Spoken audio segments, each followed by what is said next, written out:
প্রথমে যেটা আমি তোমার কাছ থেকে জানতে চাইবো সেটা হচ্ছে সাইবার ল আর সাইবার ক্রাইম, এই দুটোর ডেফিনিশন একদম সহজে যদি ছোট্ট করে বলা যায়।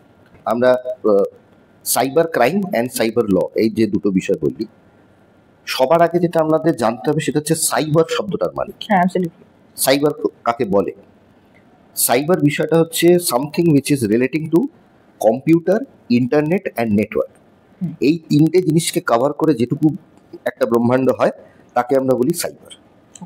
এবারে যদি সেই সংক্রান্ত একটা লেজিসলেশন হলো বা একটা ল তৈরি হলো দেশে, তাকে আমরা বলবো সাইবার ল। Very simple.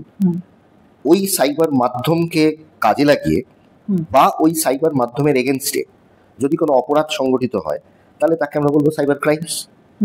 তাহলে সাইবারের বিষয়টা হচ্ছে কম্পিউটার, ইন্টারনেট আর নেটওয়ার্ক, এই তিনটে জিনিসকে মিলিয়ে হচ্ছে সাইবার।